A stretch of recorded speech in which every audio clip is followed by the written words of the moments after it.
Yeah, hello and welcome to Stand Up episode 393. I am Pete Dominic. I am your host. I'm so happy that you are listening to today's episode because I had a wonderful conversation with both of my guests coming up. Very excited to share them both with you. I am on a kind of a vacation. I took a few days off, so I'm not doing the news today, but I do have these great conversations with both my guests today that I'm very happy to share with you. And normally on Friday I don't do the news because I have the hangouts, but why am I explaining myself to you? You don't care.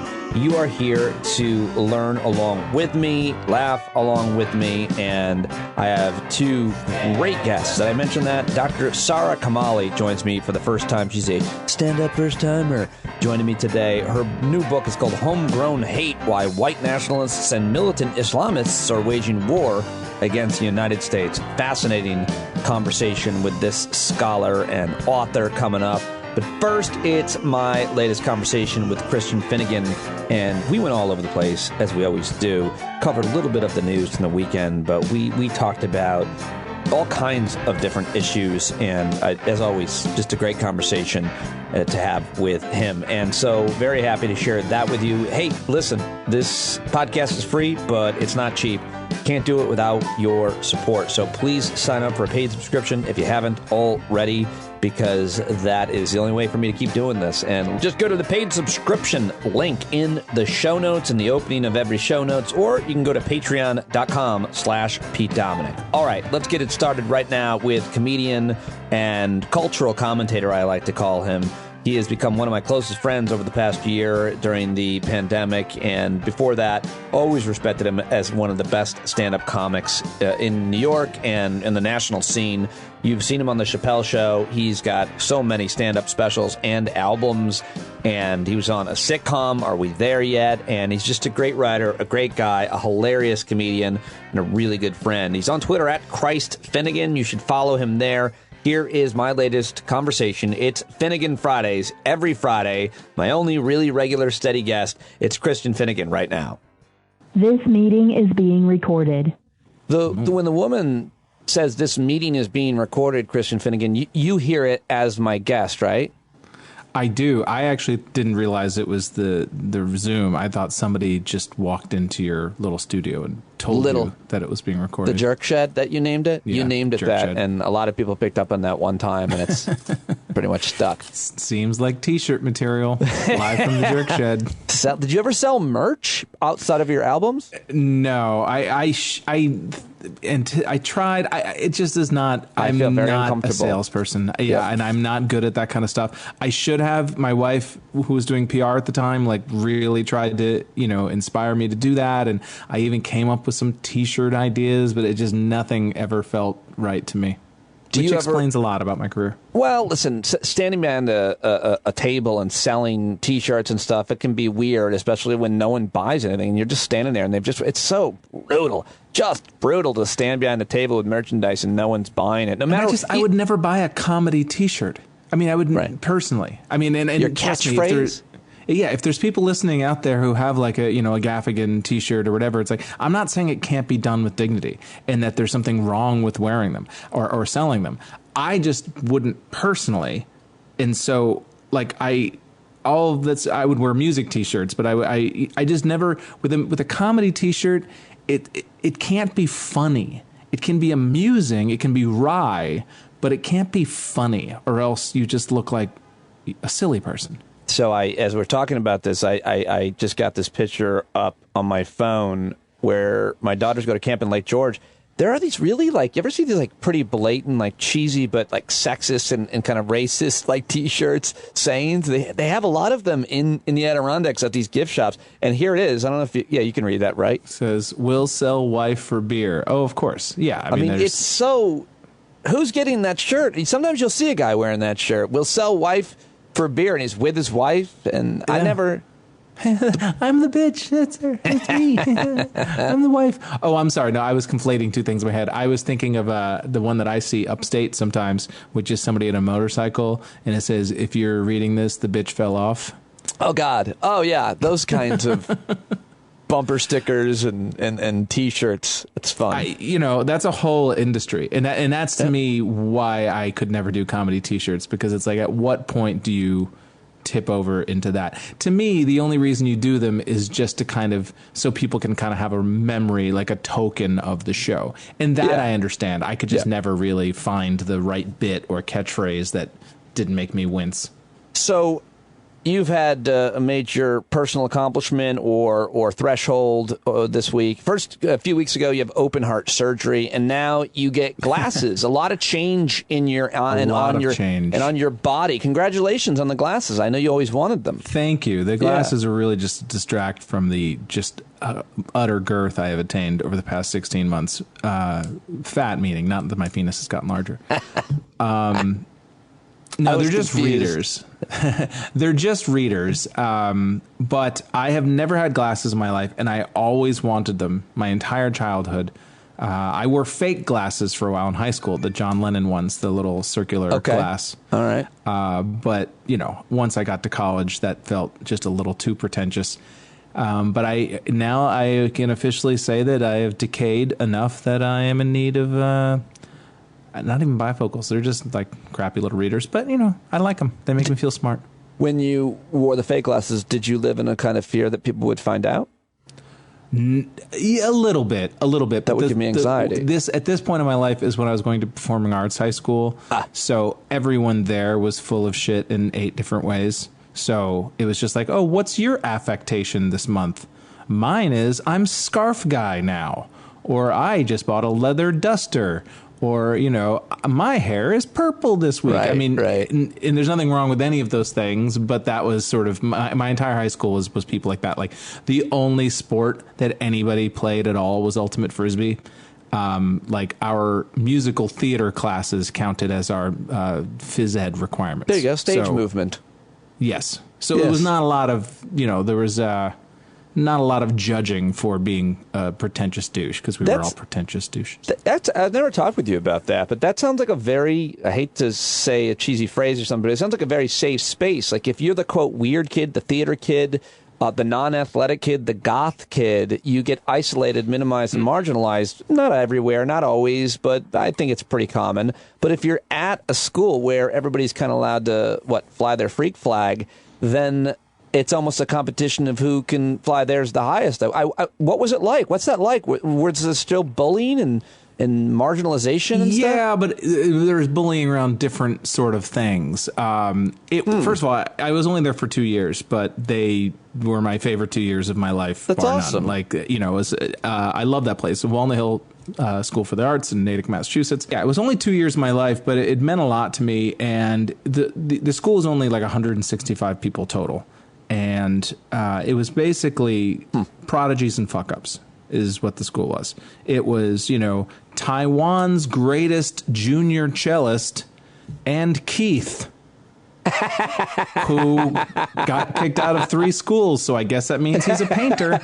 Like, it was a lot of that. Where were you? What would you call yourself? I would definitely say that I leaned slightly more in the fuck up part. I mean, at that point in my life, I was never like a degenerate. Like, I didn't drink or smoke or anything like that. But I had really super bad insomnia when I was a teenager. And I got accused of being on drugs by teachers, like, constantly, like, pulled. I remember I had an English teacher who was like how you have in the 80s, you had like the one English teacher who would like probably been to NAM, and he had sort of longish hair, and he was like a little cool, and he could operate on your level. Like, he'd call you man or dude. I had the English teacher, Mr. Lamb, and he pulled him out and he's like, "Come on, man, what do you want? Tell me, man, I can see it in your eyes. What do you want?" Really? Yeah. So you're like 2 hours. I'm on 2 hours of sleep, dude. I'm exhausted. Is that what it? Because you look like you're in ducks because you didn't sleep very well? Yeah, I still don't sleep well. I've never been a good sleeper, but I would just stay awake all night, and then I'd fall asleep in all my classes. And so when I went to that school, I definitely felt a little bit more on the fuck up end of things. But I kind of quickly realized that I was impossibly square compared to a lot of my classmates. everybody there was bisexual, or at least they said they were. At least of all the white kids, none of the sort of Asian cellists or Italian painters. There were a bunch of different disciplines, and a lot of them were sort of either genuine prodigies or rich kids who were just weird, and then just some fuck ups. But And Keith, of course. But it meant quite a bit to me over the time, and I definitely never felt like I couldn't be weirder if I wanted to. Like, it was definitely a license to sort of be pretentious in a place where nobody was going to bat an eye. Like, I shaved the side of my head. Like, great. Nobody cared about that. I like that a lot. I like that. And it was pre-internet, so it was like, it really was like a tiny little arty-farty bubble, which was cool. Yeah, everything pre-internet is so difficult to try to compare to try to talk to even my kids about now, because they just have just influences coming every second at them for every single thing that they might think about, from fashion to friends to memes and trends. It's wild. It's way too much. I'm going to sound like an old fogey, but it's just I keep thinking about this because they're away at camp. I don't know why I'm thinking about it now, but they're not with the phone, and there is a peace, and there's a quiet, and there is a less stress, and it's like not untrue of adults either, but oh my goodness, I have done so much better the last few weeks in the summer by really putting my phone away and focusing on other things. And yeah, I mean, it sounds so simple, but it's so true. And the hard thing, of course, is that the way that the phones have been designed now, and maybe this is intentional, maybe it's not, is that everything comes back to your phone at the end of the day. It's like, I'm going to stop listening some music. I'm going to stop looking at my phone. I'm just going to listen to some music. Well, I need my phone to do that. Right. I'm going to write something. Well, I need my laptop to do that. And so even when you're quote trying to get away, unless you're a gardener like you do, which is something physical and get the dirt and the soil in your hands, it's really hard to just flat out abandon your technology. I can't do it. I went out and I was picking raspberries, and I was like, oh God, I'm running out of time. I got to get all these raspberries off, and I got to get back to my computer and my emails and stuff. And I was like, what is wrong with it? Like, no. Yeah. No, just pick just be in the raspberry patch and pick them, and stop worrying about having to get back the call of the shed, in my case. Well, and also I think for me, I end up doing nothing because I have the sensation I never have enough time to get bored, because there's always a new email or a tweet or a text. And so I end up not doing anything, because you never hit that peak of, fuck it, I'm going to start writing something, or I'm going to, work on a project, because every 10 minutes there's some sort of distraction. And in between that 10 minutes, you're still just scrolling or farting around or whatever. But you never reach that threshold where a kid is just so bored he starts, building something, like you had when you were a kid. Yeah, and that matters so much for childhood development, but it also matters for us now. So how do you, do you think about, do you have any kind of discipline in terms of, oh, this is the time when I'm going to be... I'm going to be very clear about this. I am constantly trying to establish rules and guidelines and bumpers in my life to funnel me towards productivity. And it, other than stuff like I did laundry today. Well, that's great. That means I deserve to fuck around for 4 hours now. It's awesome. I did laundry. Ta-da! Yeah. And I picked, of course, a career path that fed into that sort of negative personality trait. Someone like me probably would have been happier, or I wouldn't say happier, but would have certainly been more successful if I had been somehow funneled into a career where I was sort of led by the nose. You know what I mean? It's one of the reasons academia sort of appealed to me, even though I got an undergrad degree, but I never got a master's or whatever. But I thought to myself, I would always have another paper coming up. I would always have somebody would just put those goals in front of me, and I'd have deadlines, and there's something very appealing about that lifestyle. Instead, I picked a lifestyle where if I don't do anything, nobody gives a shit. You know what I mean? Well, that can be true of a lot of different people and a lot of different lifestyles as well. But I mean, when you're an artist, when you're a performer, when you're a creative person, it's not uncommon, right? Like if you compare yourself to other comedians, what you're talking about, or other artists and performers, creative people, this is not uncommon at all. And and being funneled into a schedule. And I mean, you worked on, for example, a sitcom for a couple of years. Are we there yet? Like, what was that like when you were on a schedule, had a call time and stuff like that? Was there ever anything that you did in the last, 15 years of your career where that stuff worked for you? Because I want to host a YouTube show with you live, but we got to be there every time. We always have to be there. We have to work on it. Well, yeah, it still exists. See, I figure as long as we just talk about doing a YouTube show and don't actually do it, it can remain perfect in our minds. Do you know what I mean? It's like this pristine glass castle, or, it's this pristine thing in our imaginations, and it doesn't have to get sullied or soiled by actually attempting to do it. You know what? That's how I think of a lot of projects in my life. Yeah, and the thing that pisses me off most about certain things is that you'll see people do the thing that you're thinking about doing, and you know that you're a talented and accomplished person, and you and I together are very talented and accomplished and creative, and yet some shithead who's like 17 and he's playing a video game and everybody's watching, and then I always come back to like, that doesn't look like, we should just do it. Just press play and go. Apparently no one cares. Just like this conversation to me is every time I've tried to do a podcast or a web series, I have overthought it and tried to, and then I see that like, the things that are successful is literally, like you said, just people hitting play.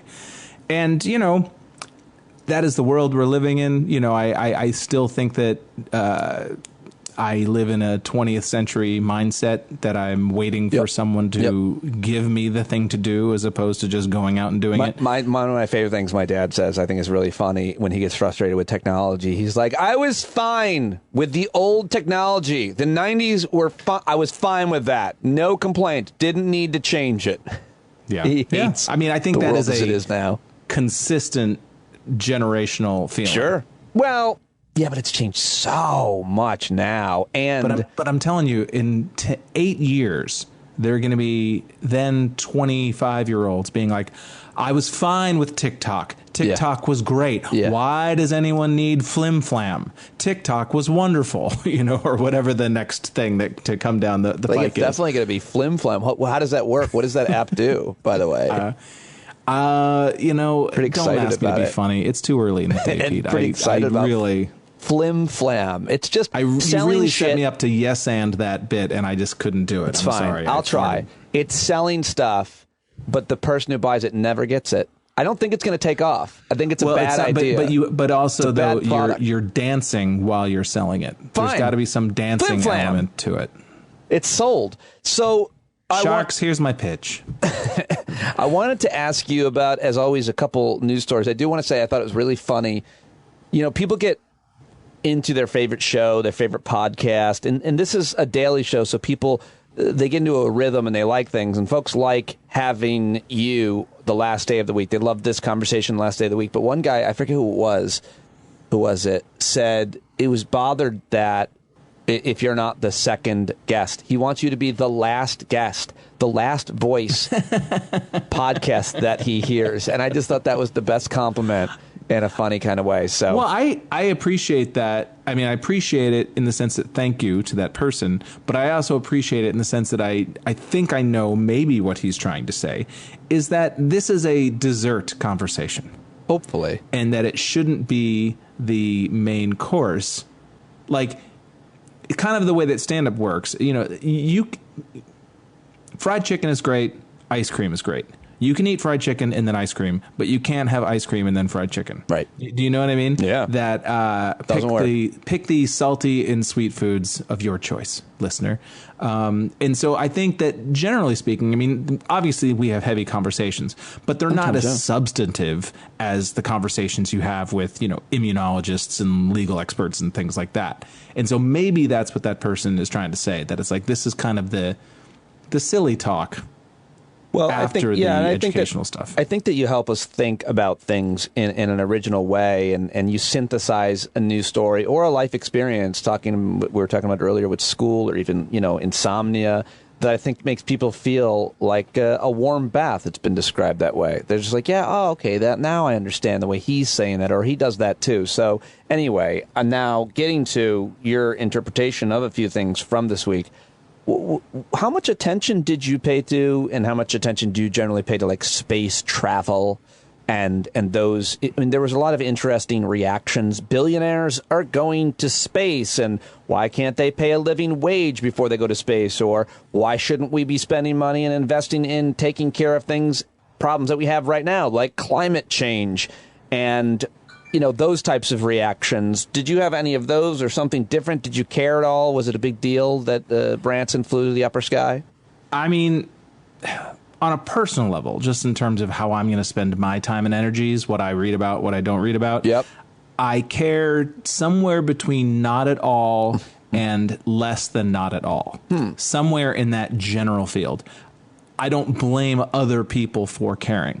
And I understand the complaints that people have. Like, you know, we have poor people in the streets. You know, it's, Whitey on the Moon, the Gil Scott-Heron song. I've got nothing. I don't know any of the words. It's the same premise. I don't want to do my own bastardized version of a Gil Scott-Heron song, but basically the premise is, like, you know, people dying in the streets, people, you know, drugs flooding our neighborhoods. Meanwhile, Whitey's on the moon. You know, it was written around the time of the moon landing. And it's the same premise. It's just like, why the fuck should we care about that when we're dealing with real stuff here, and why aren't you helping us? I mean, that's how I interpret it.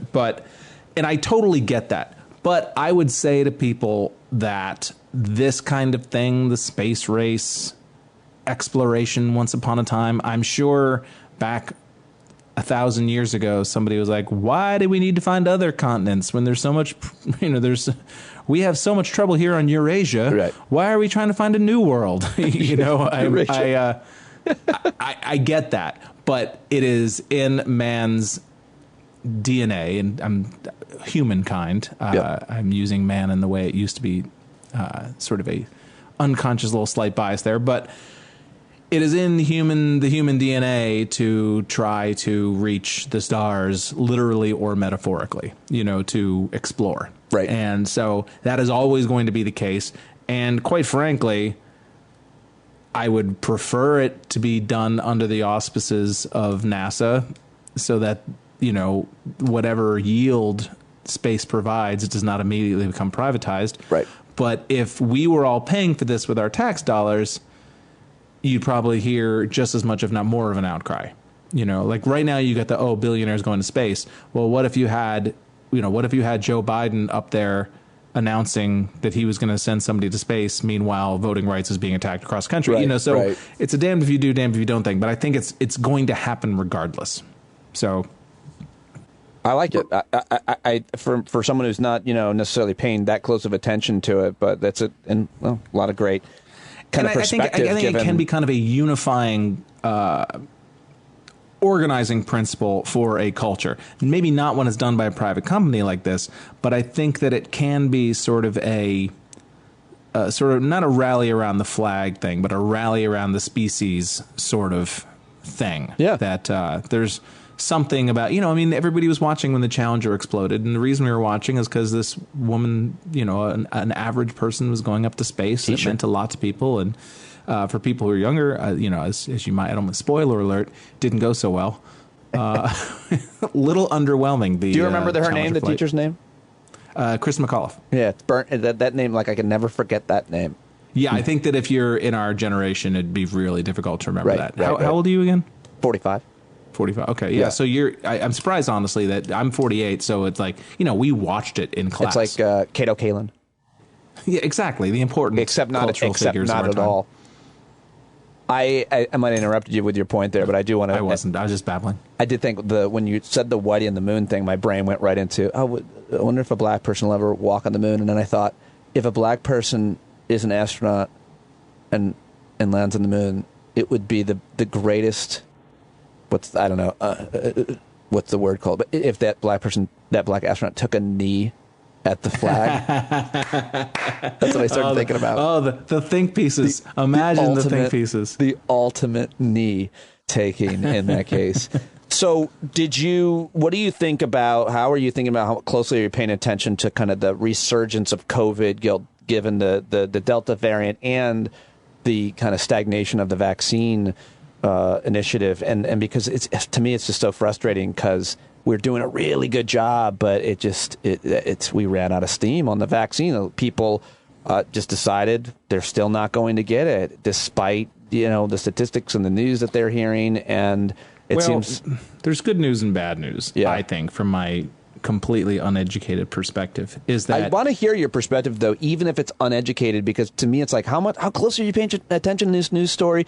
How many, experts have you listened to, and what are you hearing? I always think that's valid. You're paying close enough attention. Sorry, go ahead. But my feelings about this are genuinely, they're not coming from a scientific place. So please, if you actually have knowledge about this, ignore what I'm about to say, because it is not coming from a scientific place. It's coming from a psychological place. I hope you get attacked. It's from a mass psychology I hope place. you get attacked on Twitter for whatever you're about to say. Sure. Basically, the vaccines are a hoax. No, I don't even know what that means, but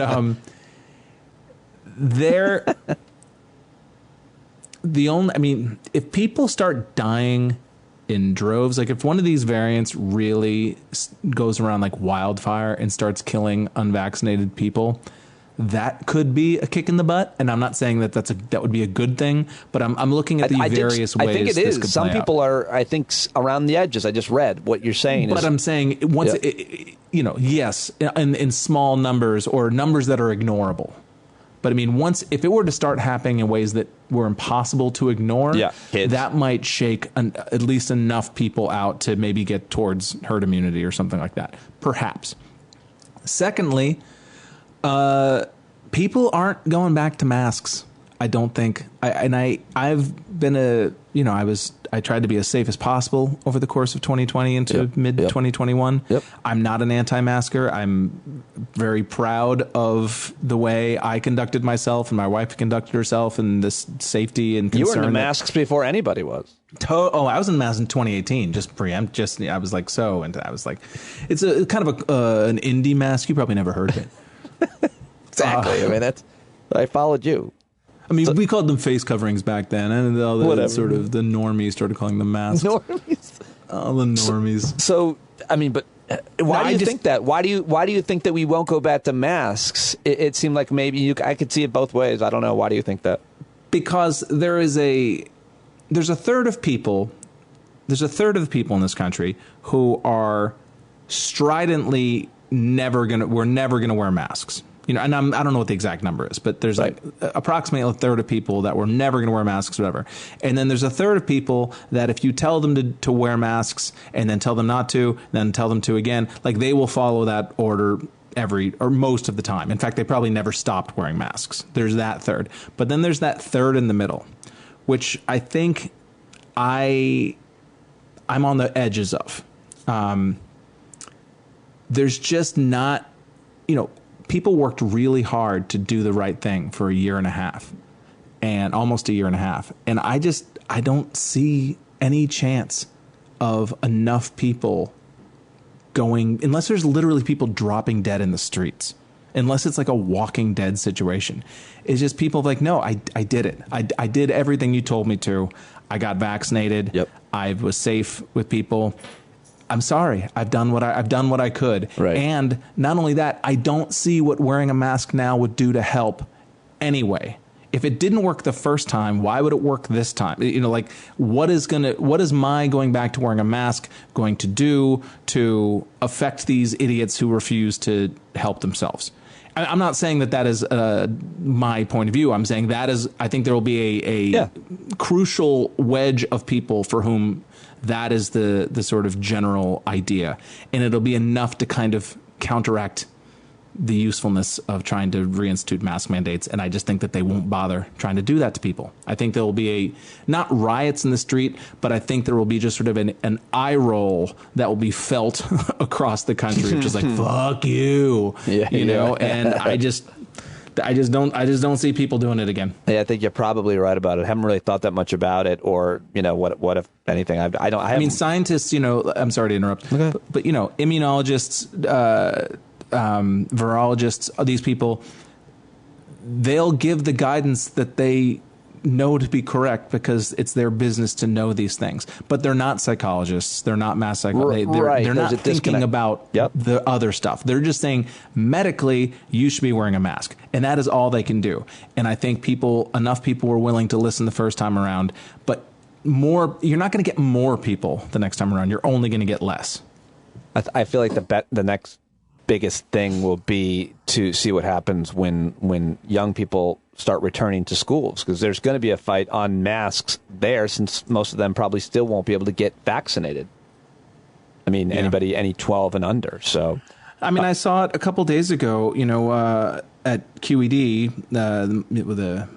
do I have to keep saying what QED is at this point? It's the venue that my wife owns, and there was a child's birthday party, like a 1-year-old's birthday party there on Sunday. And a couple was bringing their kid in a stroller to come to the party. The kid was probably 3 or something like that. And right as they got to the door, Dad pulled out a mask, and the kid just started flipping the fuck out. Flipping out, screaming, crying. No. And that's what I mean. It's like parents have done that for a year and a half now. Yep. You're just not going to be able to get that level of commitment again, to the extent that why even try to go down that route? It's hard enough to get that chest strap on them in the stroller. Have you ever seen a kid get strapped in by the chest there, or want to get out? I feel so bad. Oh, when they're just writhing around. When they're just trying to get. Can you imagine having a chest strap into a chair right now? It's so. I feel so terrible. I'm not saying it's wrong. I don't remember if we did that or not with the girls. Other than my sex swing, I don't know what that would feel like. That's different. Having sex, you don't want to fall and get hurt. I actually don't. I just like watching TV in it. That's just sort of my thing. That's whatever. I guess if it makes you feel secure, but as long as you can unsnap it at your own will, I would think. If not, well, it's a little hard. Like if your wife just snapped you in and was the only one that had a combination, I bet you'd be pissed. Perhaps. It's not even really that I'm into S&M. It just kind of goes with the decor, and I feel like it's just sort of a good look for us. That's a weird apology that you're making for your sex swing. Oh, we don't use it. We don't use it. It's purely matches. Before I let you go, I do want to ask you, how closely you've paid attention to the big story of the week in politics, which is that the Texas Democrats left Texas. And the governor there, whose first name I refuse to remember, that's been my bit all week. I'm going to call him Ralph Abbott. He threatened to arrest them, and they're in Washington because there's no other options at this point but to bring attention to the issue. So many states have already passed these new laws to solve a problem that doesn't exist. And Joe Biden gives a speech. My friend Dr. Jason Johnson said the whole speech, I don't know if you saw, but he said the whole speech was Biden just being like, come on, you guys. Yeah. Which seems to be his tactic. Like are you serious here? Yeah. Come on. It's like there's no carrot or stick with this guy. It's just he's trying to cajole you into coming over. But what are your thoughts on where we're at with these horrible laws and in so many states and activists not knowing what to do? It's just 2 senators. It feels like it's just down to 2 senators to me. I don't know how else to interpret it. And what's really bizarre about the Manchin cinema thing is that, Manchin's a fucking cornball. Like but at least I understand, generally speaking, what his goals are. I think he fashions himself as the guy in the middle, the statesman who goes neither one direction nor the other. And that is sort of that is the character he's written for himself. That is his, his persona, his voice, if we were talking in comedy terms. But, what people like Manchin refuse to understand is that if you are constantly determined to be in the center, well, when one side radically moves the goalposts in one direction, the center becomes some place that you would never have considered being 5 years ago. But if being the guy in the middle, of being that sort of fulcrum point is really the only reason you're in politics, because I don't see what his goals are in politics. Yep. Like, he doesn't seem to have any actual proactive, mission. Stay in power, in civil service. Stay in the Senate. Yeah, but I mean that's true of everybody. But I just don't like. What if Joe Manchin was president? Like, what would he do? All he would do is wait for there to be controversies, find the center of them, and sort of maintain that. Like, that's his whole reason for being. Kirsten Sinema, like, I don't even know what her goals are. Like, I have no idea what she's doing. And that's so bizarre. It's so strange because... Being a maverick, like the guy before her. Yeah, I guess you're right, but I mean, you actually have to do maverick things. You can't just sort of... She voted against the $15 minimum wage. That was mavericky. In the shittiest way humanly possible. That is the point where I stopped taking her seriously as a civil servant. You're as referring a public servant. You're her thumbs down when she sort of did a throwback to John McCain's shutdown of when they tried to take away the ACA. Yep. And she did that little sassy thumbs down thing. Yep. And I don't want to lapse into sort of misogyny, you know, because there's a lot of sort of making fun of the quote unquote girl boss these days. Yeah. Which to me is sort of a masked misogyny. Yep. It's sort of a shorthand for like, oh, look at this girl who thinks she's sassy and doing stuff. That's sensitive of you, seriously. Yeah, I agree with you. But that said, yep. I don't really know what her aims are other than to just be like, look at me. Nobody can push me around. Even your impression of her is a little bit borderline misogynistic. I would agree with that. I'm not free of this, Pete. I live in the world. Look at me. I'm Kirsten Sinema. Yeah. I mean, she is a triathlete or something like that. I won't lie that there are times when I notice her in a male sort of way. Let's just put it that way. She's attractive, very attractive woman. There's a lot of attractive politicians and female politicians. I think I'm just going to say it since you just opened the door for me. I think. Well, I don't want. Maybe I should shut that door again. All right. No.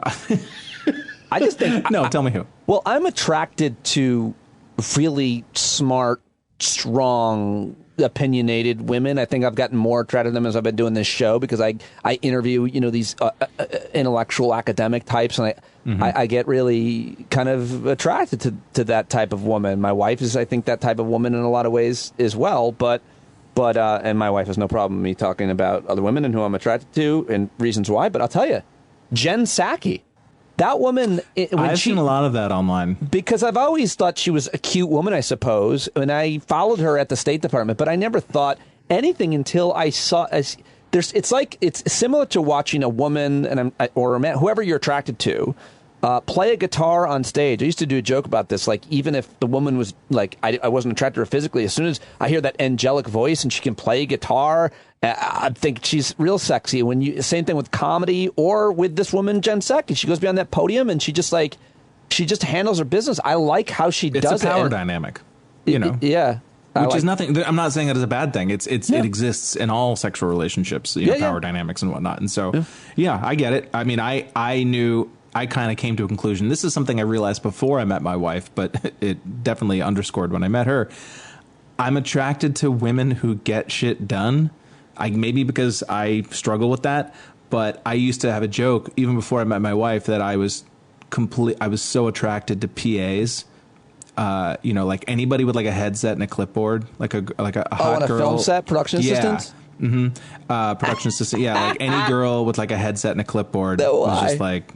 I don't know, because they got shit to do and they're doing it. They got things. They got to tell you where to be and don't do this, do that. Like, here's where I need you. Like, I like being bossed around like that. Oh, do you feel the same way about a female dispatcher? She's also wearing a headset and telling people where to go, maybe like a taxi dispatcher. I don't know. I was thinking of a police dispatcher or the bus driver dispatcher, or perhaps also, you might be opening up a new world of kink for me here. You like the headset, and you like to be told what you like. A headset, a clipboard, and someone telling you where to go, and just some authority, and not like authority of like being in charge, but authority of like knowing your shit. Yeah, you know what I mean? Like of just like, oh, this person's got her shit together. Yeah, that's a great thing to be attracted to, especially if you feel like you're not that. Like that's always been a thing with my wife and I. But then I am also attracted to women who are prone to very wide swings of emotion, which is a weird combination. Is that right? You are actually. Oh, 100%. Yeah. Why? I wonder how you explain why. Big emotions. Huh? Big emotions. You I look at that just my track record of like the PA thing. I think is more of a physical attraction. Like I just like if the whole dressing up like a cop thing. Like if a girl fucking wore a headset and a clipboard, like I'd be rock hard. But the wide swing of motion things, that's more of like I look at my track record of like women I dated in high school, college, and then after college. I'm like, oh, okay, there's the through line. One of my problems, you can just analyze this and I'll let you go, but my wife has done a pretty good job at analyzing this about me, and I think it's pretty accurate. I was told this by a therapist when I was like 15, and my parents told me to go to therapy because my brother's going to rehab, and they're like, go talk to this guy. And he, like, young therapy, adolescent, he held up a picture of a family, and I was there wearing a cape. So I had to make everybody happy and make everybody laugh, and if you're fighting, peacemaker. And I still am that.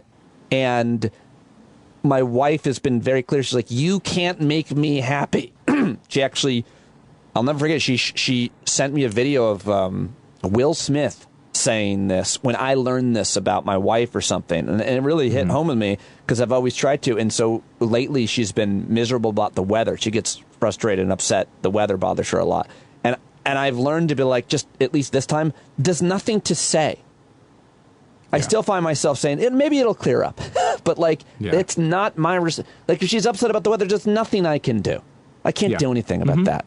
And but I want to. I want to make her happy. You lean into the skills that you have. You have the gift of verbalization. Like, you're able to sort of talk things through, and you try to use that as like a mallet. You know what they say, that when all you have is a hammer, everything looks like a nail, or whatever however that idiom goes. If your main way of dealing with situations is talking your way out of them or through them or into them or whatever, that is the tool you're going to use most of the time in a relationship. There's so many situations where that is just not helpful. In fact, could also be harmful. Would you argue that in that case, if that's your skill and sometimes you should just oftentimes maybe not react at all or wait to react, because that's where I am most at fault in any relationship. I just react as opposed to like being nonverbal or not say anything or just let it go for a while. I don't do that well.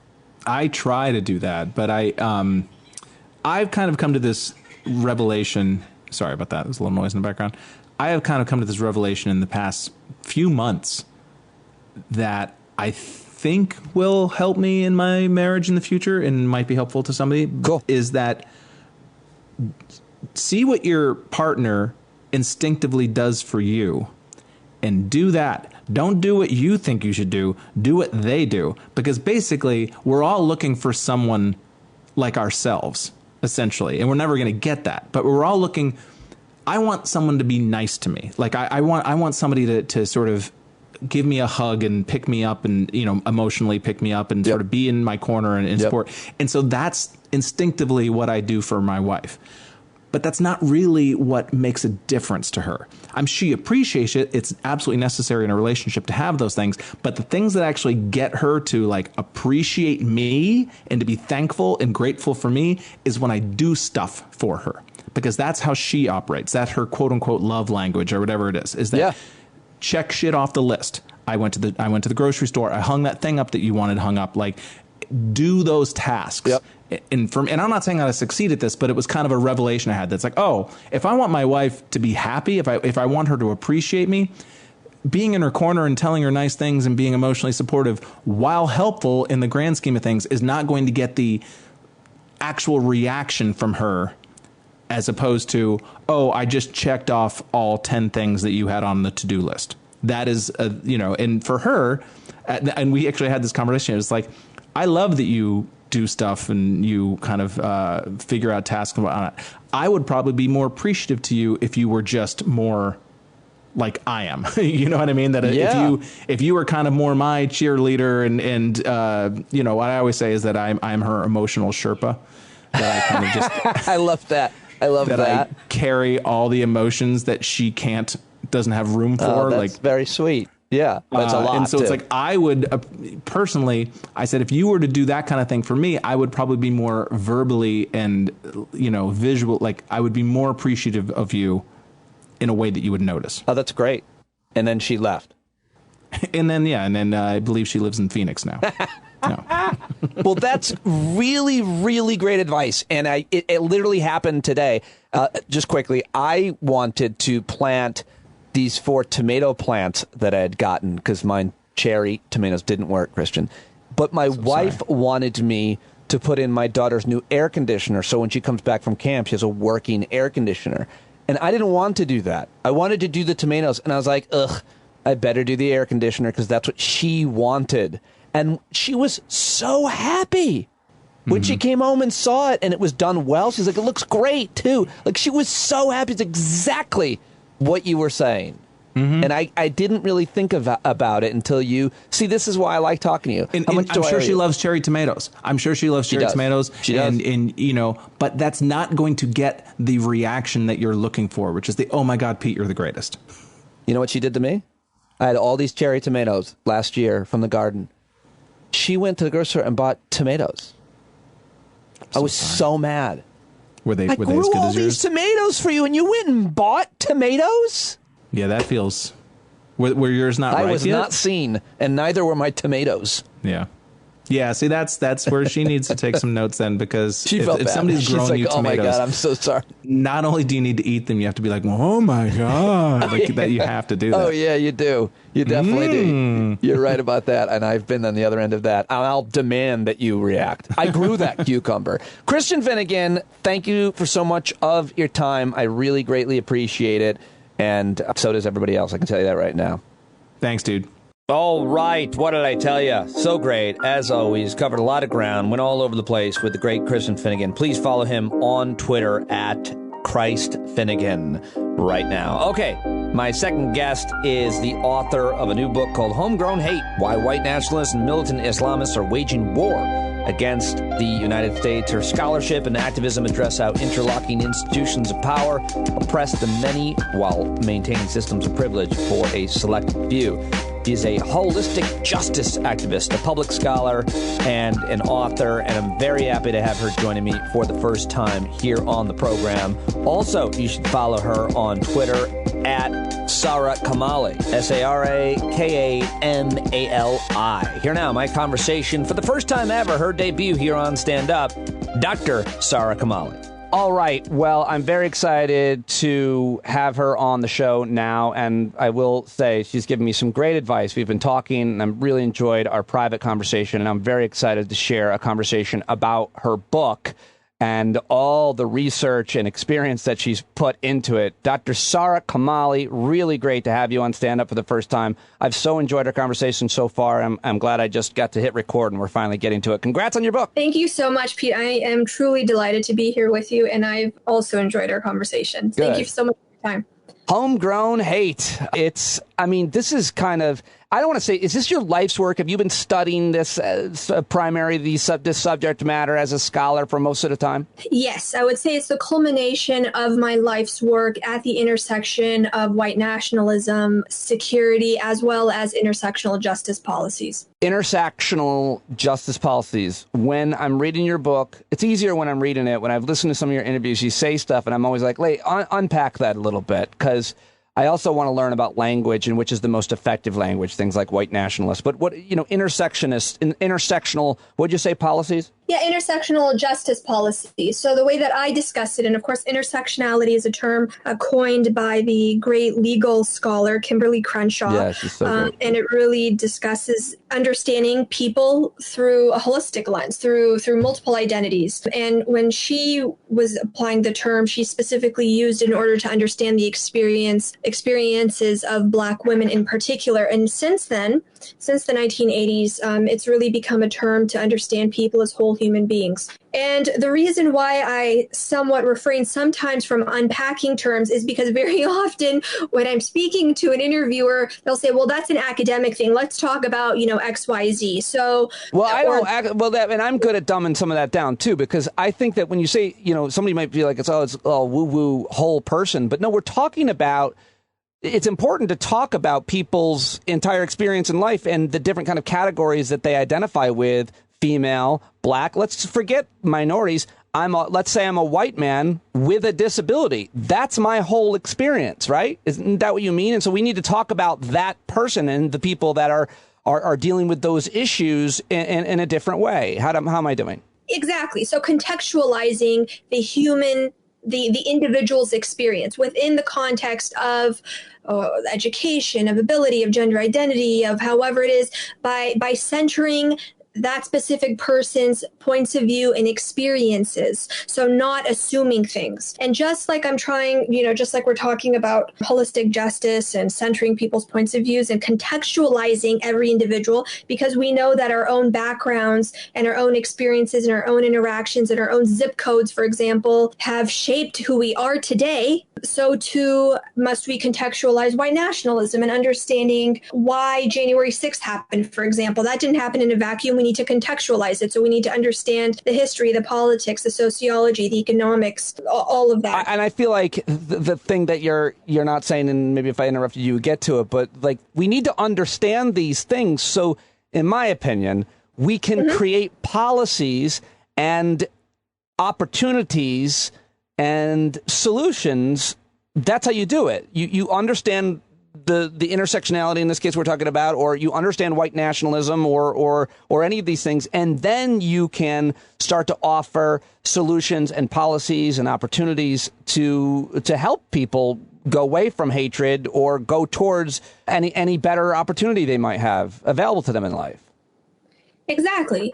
So just as the context and understanding the histories, plural, for example, was completely missed when America engaged with Afghanistan generations ago, decades ago, as we were talking about earlier, so too we have to learn from these experiences and engage with the current security threat of white nationalism by understanding the histories that brought us to this point. And that's understanding. And of course, now we're currently having a debate that has been raging on in the media about critical race theory, but it's not in about town halls and school boards, right? In school boards, in school districts, et cetera, and in classrooms and outside of classrooms and all that at various levels of education. But we need to understand the histories of how race, the socio-political construct of race, has been levied and exploited in order to wage the violence of racism. And if we do not understand that, then we're going to have January 6th insurrections again and again and again. And intersecting with that, we also need to understand the language that we're using, going back to what you previously said, because the media has very oftentimes called January 6th, for example, a riot instead of an insurrection. So using terms like riot or mob are one example of how, or some examples of how white nationalism has been consistently and continually minimized as a threat, as a violent threat, whereas, of course, we know that communities of color have long been criminalized in the United States and in many parts of the world. Homegrown hate, why white nationalists and militant Islamists are waging war against the United States. Why are you writing about, I feel like there's not an equivalency in terms of the threat, in terms of the types of attacks, in terms of the frequency of attacks. I mean, we have had trillion-dollar wars to fight jihadists, militant Islamists. But the real threat to me, or the constant threat to me, comes from within, and it comes from white nationalists, and it comes from these constant types of terrorist attacks that we're seeing. So help me understand why we're talking in this book about homegrown hate, about militant Islamists. Yes. So when I started writing and researching the book, which was always meant to be comparative, this was about 12 years ago, nobody was taught, I should say, very few people were mentioning white nationalism or white supremacy, or even discussing the KKK, for example, which is still relevant today. And it was seen as unpatriotic and un-American to examine any other type of security threat, perhaps environmentalism, perhaps anti-abortionism, but really to engage with white nationalists as a terrorism threat was vehemently opposed by many institutions, including educational systems, and it was just seen as un-American within many circles. So it's interesting now that, of course, because January 6th has happened, that white nationalism has become very much part of our media and cultural and vernacular. But at the time, certainly it was like, well, wait a second, why are you even looking at this? So I would get the opposite types of reactions. And the reason why I wanted to, even from the get-go, to compare white nationalism and militant Islamism is precisely to use them as foils for one another, because growing up in the context that I did, and again, we're talking about context and intersectional identities, as a first generation American woman of color, or I like to reclaim the word lady, but we can have that discussion later. Oh, really? I've not heard a woman say that, but I'd like to unpack that at some point. We'll save it for the end. Go ahead. You can send the hate tweets my way. We can have a lady of color. Yeah. All right. I like the word lady. All right. Yeah. So, given the context that I grew up in, and perhaps even generationally, 9/11 was certainly posed an existential threat and shifted just the geopolitical landscape and the media and all that stuff, and the way that we talk about people and Muslims and Americans and what it means to be American and patriotism and all that stuff. And understanding history and being fortunate to have been engaged in history and just being curious about it, really, I've always was wondering why we never really brought these parallels into the classroom. And so from a very early age, I was always questioning things, because bridging essentially what is, I guess, conceptually East-West. So I've always wanted to learn more about this, and then over time I've had the opportunity to, which I've been very fortunate to have these opportunities to engage and study and do field work and all of that. It's been an arduous process, and as I've said in the acknowledgments, a Sisyphean task, but one I've always set out to write the book that I wanted to read, which I know a lot of authors do, and I'm glad that they have the opportunities too. But I really wanted to write the most comprehensive resource on white nationalism and militant Islamism, and really understand how they are not only foils for one another, but what we're missing about the dialogue when it comes to militant Islamism, and what we're missing about the dialogue and the scope of the threat when it comes to white nationalism that has been borne out by January 6th. It is so well researched that I'm reading it as a PDF, Homegrown Hate, through the bibliography. As I scrolled up on the PDF, there's I couldn't believe how many pages of references that you included in this book. But it's always, I look there first. I really do. It's always an impressive thing to do, to figure out. So talk to me just a little bit about the field work that you've done. Oh, interviews, getting rejected from interviewees. And actually, it's interesting, too, because very oftentimes people will say, well, you're white. And I'm like, well, actually, I understand that I have melanin privilege, but I'm not white. I've certainly not had many of the same privileges that whiteness is a fluid identity, but people who identify as white, I have not had many of those privileges. It's interesting too, because very oftentimes militant Islamists, on social media or whomever I was reaching out to at the time, would think that by virtue of my last name, that I would be very much an adherent and a supporter of their worldviews. Whereas many white nationalists, whether through field trainings or group exercises or even in shops and things like that, they would be vehemently opposed because of my last name. So it's quite interesting. My skin color perhaps is looked at one way, and then the reality of my last name is looked at another way. That was interesting. And I do mention that a little bit. And then the other thing too is that there is a whole trove of literature. And at the time, not at the time, I mean, this over the course of 12 years, essentially, I was researching and writing. In 2015, for example, when Islamic State, there was a huge fear about Islamic State taking over a lot of territory, for example. I don't know how many of your listeners will remember that. Now it seems kind of so long ago. Just as there are so many online magazines and publishing arms within the militant Islamist landscape, for example, there is a trove of publications, radio shows, public access television, for example, for the white nationalist side. And pointing to the bibliography, the reason why it's so extensive is because not only did I want a comprehensive resource written about both of these ideologies, but I also wanted people to go back and engage with the latest materials. And quite frankly, it's because people were minimizing the premise, but certainly along the way, even within academic circles, people were just like, what are you doing? This doesn't exist. Why are you talking about this? For many, many years. It's so the crazy. bibliography is more like a mic drop, a long mic drop. Yeah. You know, I was on the radio on the comedy channel on Sirius XM, and a lot of what I learned about race and culture came through comedy and through humor in general. But black comics, some of those that talk about social issues, which is a lot of them, and their personal experience in life, certainly moving through America in a black body, are really funny, but also really sharp at pointing things out through humor. And I'll just never forget, shortly after 9/11, a comedian named Bruce basically made fun of white people for being so afraid for the first time.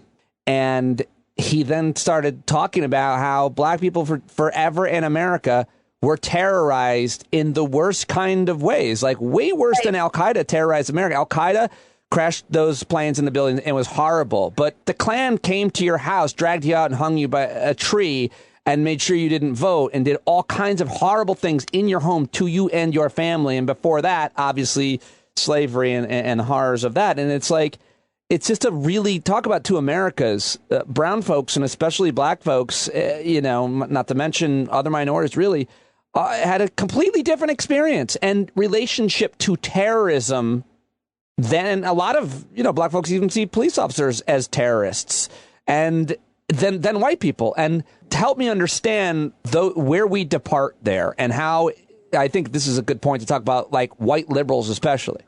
And this is all again contextualized within the specter of the denial of history. Yes. Within classrooms. Yes. And so this is why, specifically within the conclusion that when I'm advancing policy solutions, that part of what I call holistic justice is to acknowledge and to learn about one's own histories, whether one identifies as white, to understand how whiteness has been utilized within American history, and also understand the histories of various communities of color. And I do capitalize brown, and I discuss why and all that stuff. But of course, it's much better to mention specific geographies. When we talk about, first of all, criminalization of black and brown people, and specifically in the post 9/11 construct, we can see that people's experiences with the carceral system, and we don't really, or criminal justice is a false name. We can see that very oftentimes there is disparity that remains unacknowledged, unaddressed. Even if we look at the response to January 6th, for example, and the response to the Black Lives Matter protesters. Now, what we also need to understand, and I sincerely hope your listeners will engage with this later, and there are resources in that long bibliography at the end of my book, is that Black people have a whole variety of experiences. There are Black Muslims, there are Afro-Latinx, there are Black women, there are people who identify as queer, and there are so many different kinds of experiences within Black America. So there's not a singular identities, just as there are no singular identities across what it means to be brown, Latinx, Asian, Pacific Islander, etc. And so I think very oftentimes when we're thinking about race relations, social justice, etc., however one wants to engage with these issues, is that the plethora of experiences is very often left out. There's no room for nuance, certainly not within the 24-hour news cycle, and certainly not on the limited character experience of Twitter. Such a good point, yeah. Yeah, and so there are just such a variety of experiences that my experiences as an American woman, of first generation woman, of a lady of color, will be completely different than somebody who shares the same identities, who, and probably maybe even the same age and geographies. I mean, it's just so different that I would really like to, again, when we're talking about centering humanity, engage with people. And I think that's also a missing link within when we're talking about justice and just how to proceed and how to counter terrorism, is that, do we really know people who don't look like us and who share identities outside of our own identities? Are we engaging with media that's outside of media representation that looks like us, that we share views with? And I know it's annoying to listen to Fox News, but really that was part and parcel of my own research process to understand, well, gee, where are these people coming from? And really it's about empathy. And I start the book with that, and I end the book with that for a reason. I end the book with that in the context of holistic justice, but empathy is very much needed because it means that we have to listen to each other across identities to understand, to first of all, recognize our own identities, forego them, and then connect with somebody else whom we don't have connections with.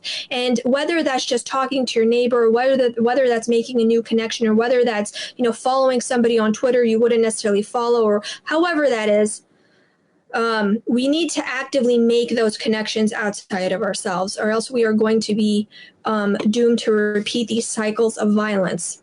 I feel like part of the problem is just the way that we live, the way that we self-segregate. it makes it sometimes hard. Like segregation is also institutionally imposed by virtue of zip codes, by virtue of redlining, by virtue of the legacy of housing covenants, by all of those things really shape the way that we interact with each other. For sure, and that can be affected by policy and by laws, but we also self-segregate in terms of the churches we go to, who we sit with at lunch, even when there is a choice to have an experience, a conversation with someone. In the book, you often come back to January 6th, and I think it's such an important point to talk about what has happened in the most really recently in the United States of America, and how we're seeing a lot of the mainstreaming of extremism now, even in corporate media. It used to be on the more fringe independent YouTubes and other places. How concerned are you by that? Do you think that's growing? Do you think it's not? And how also important is a leader? Yes. So even since the book's publication in April, for example, there have certainly been a mainstreaming of extremism. So I don't actually, and that's why I refrain, even within the book, I explain why I don't use the term extremism, because what it was extreme is now mainstream. Yes. Yes. Certainly. Great point. And certainly, as we can see with Tucker Carlson, for example, and how popular he is and how his ratings and how his programs, now his program offerings have expanded simply because he appeals. He has grown the base of people who are delving into disinformation. And really, if it bleeds, it leads still is a premise of journalism for a reason. And I think that the polarization certainly of America, if not identities globally, are very much predicated upon the media, certainly stoking those divisions, but it is cyclical. So in terms of me being concerned, I think we're way past the point of concern. And it's... Yeah. Well said. We're not going to be able to retune, back to the four broadcast channels and then redo the whole system.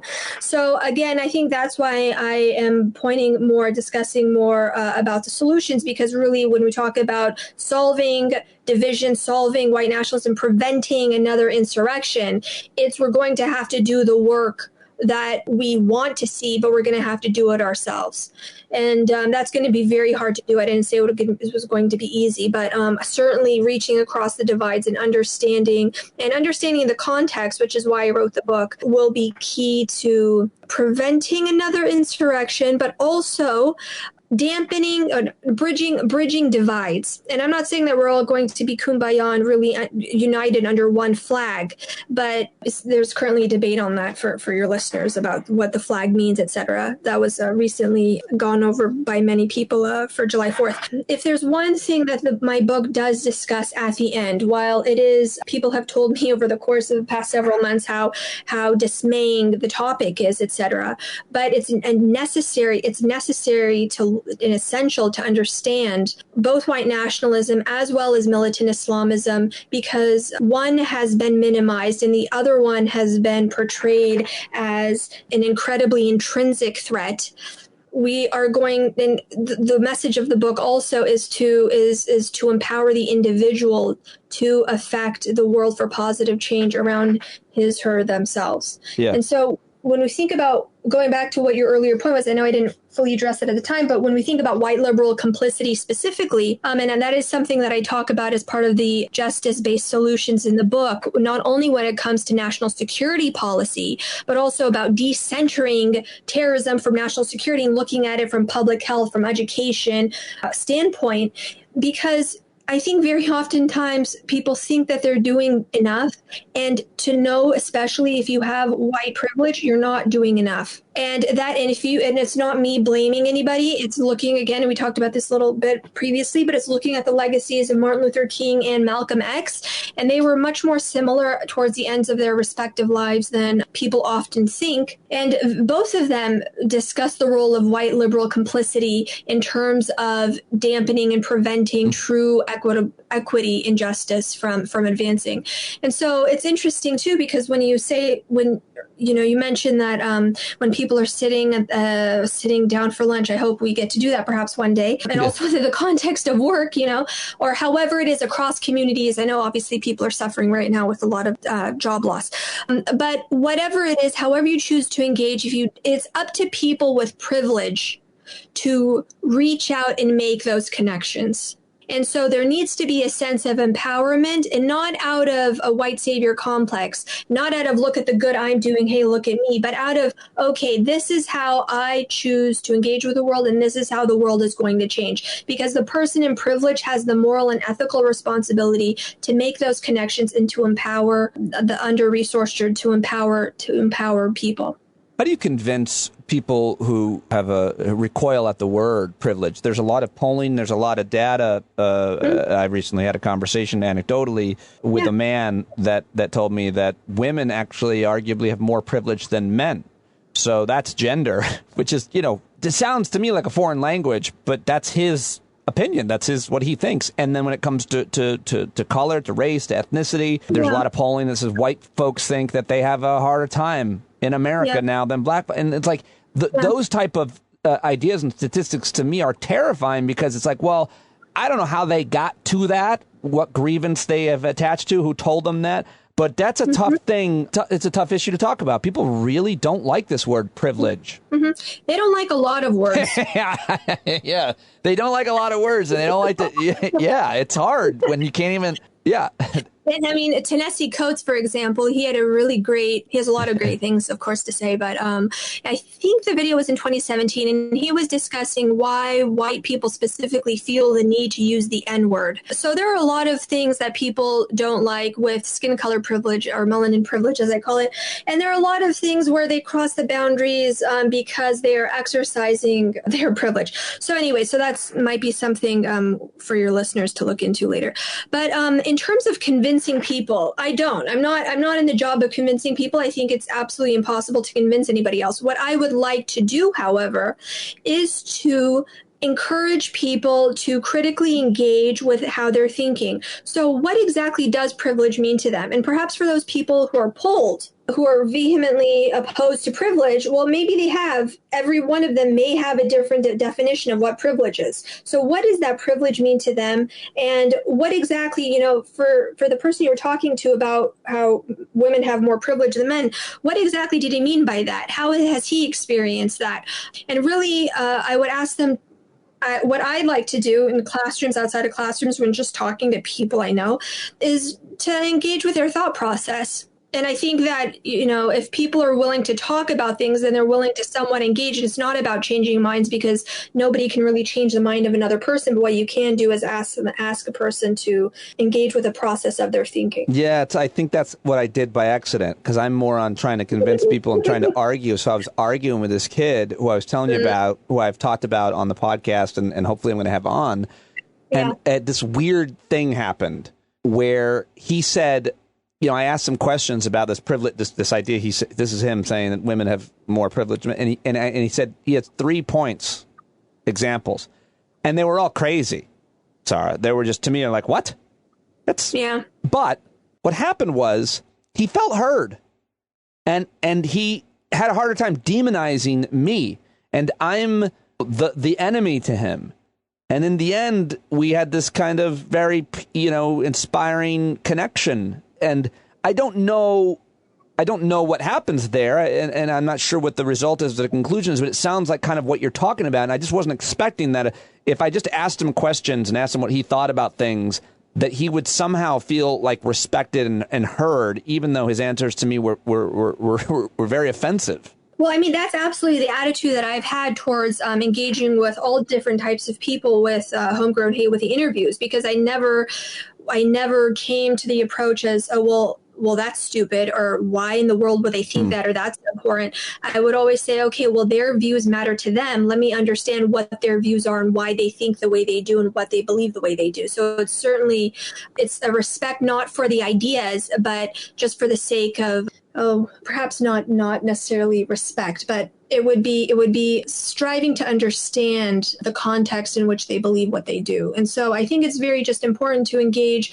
I guess perhaps we can say respect, and that's not value. That's just respecting the humanity of other people, because, right, I need to set the example of what I'm striving to achieve by myself. And so it's interesting too. Pete, I don't mean to put you on the spot, but do you think that perhaps, your identities as a man, as somebody who is as really good looking, that helps you perhaps leveraging this conversation? I stepped on you with a joke. I said, you were trying to describe as a man with perfect symmetry in his face, low body fat, and just a beautiful man. Well, it's hard to be. I'm sorry, I stepped on you and I didn't hear you because it cut out. In my experience as a, straight white male, coming from a comfortable financial situation as a kid, and no, I'm just wondering. I'm wondering how the way you are presented to the world as somebody who is, you have a beard, you're a man. I'm just wondering how you think that helps you engage with people in terms of the earlier person you were talking to about privilege. Geez. I have a lot to say about that, but I think it goes back to intersectionality. This face doesn't engender trust with women or black women. This face does engender trust with other white men, sometimes with gay men. This face helps me get in rooms that I might not have been able to get in. And it also is I'm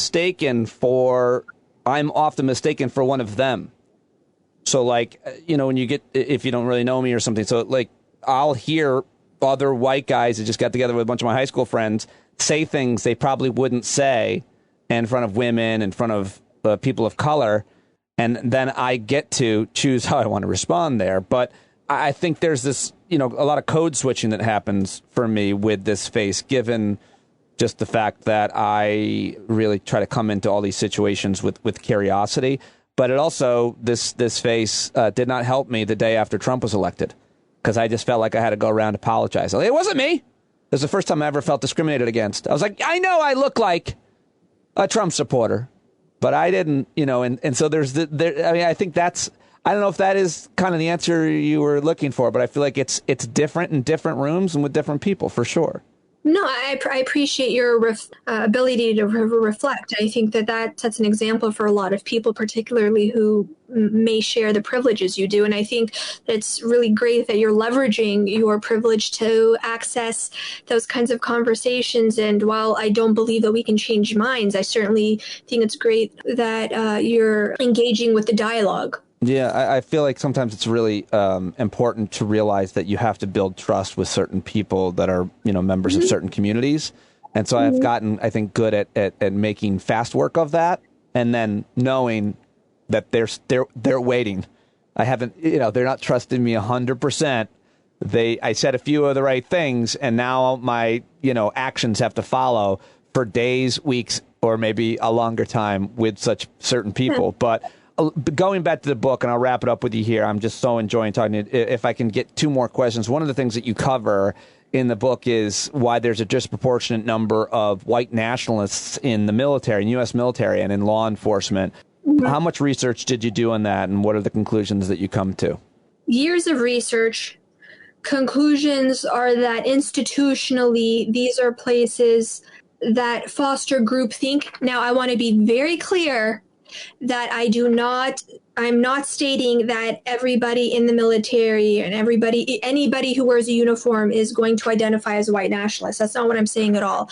But certainly I point to research as well by the government. So there have been declassified FBI reports dating from the 1980s looking into the phenomenon of military veterans in particular who have been recruited by white nationalist groups. And so that's where the term ghost skins comes from. And that's what I use in the book as well, is because white nationalists who are recruited by law enforcement and military people who are recruited by white nationalists often join, and they essentially infiltrate uniformed services like ghosts.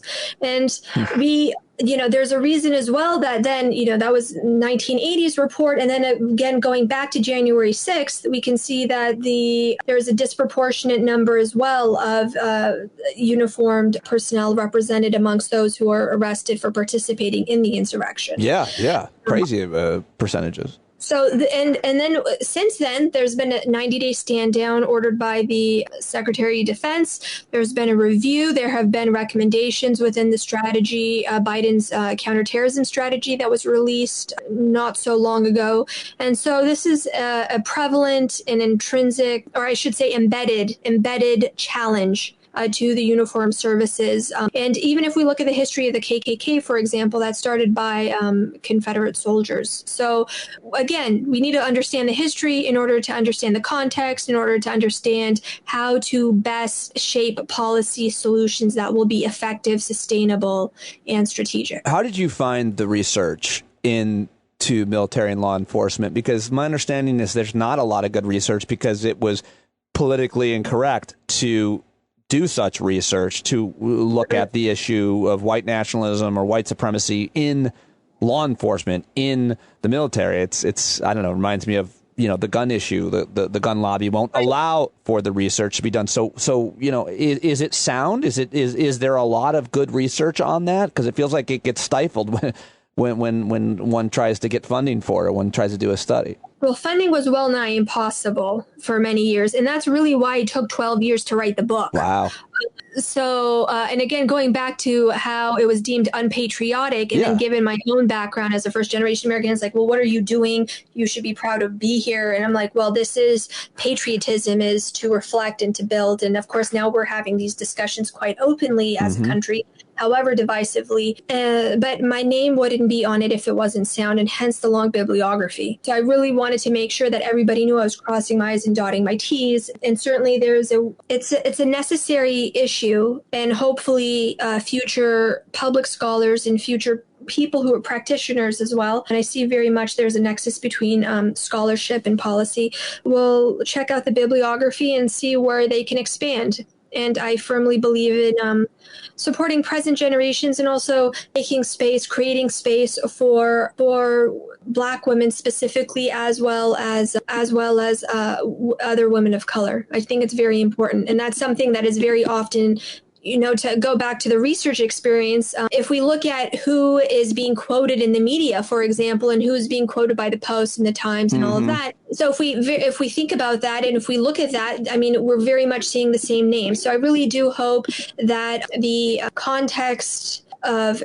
January 6th has expanded the platform for academics and policymakers of color, particularly women of color, and particularly Black and Indigenous women, to speak to their expertise and experiences researching these very important.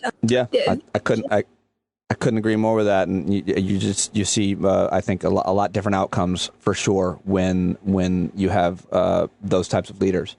All right. Last thing I want to ask you about is, pick one or two of the policies or solutions that you write about to, address the full scope of the threats that we're talking about, that you write about. Okay. So shortly, holistic justice, and what that is that it is a decentering of the Islamophobia within the current paradigm, security paradigm. So we're still focused on 9/11, even though through the institutions and the funding and the people, even though we're talking about January 6th. So the January 6th reality cannot be addressed until we take away the 9/11 paradigm. And then also decentering it from national security, military to education. And in order to do that, we need to focus on empathy, which is actually understanding histories, both with our own histories, with the communities we identify with, and the histories of others, past and present, and then also anti-oppression. So there really needs to be solidarity amongst targets of white nationalists and militant Islamists, but targets of white nationalists. So across marginalized communities, there needs to be solidarity within social sector, civil society, and policy making, because that is where community lies. And the community building is very difficult, but it's going to be integral to not only countering white nationalism, but also ensuring security of democracy and the social stability of the United States. And there's a lot more in the book, Homegrown Hate, Why White Nationalists and Militant Islamists Are Waging War Against the United States. Scholar, activist, Dr. Sara Kamali, what an honor it is to be in conversation with you, and congratulations on this book that you've worked so long and hard on, so well researched and written. And when I'm done with it, I want to talk more and again.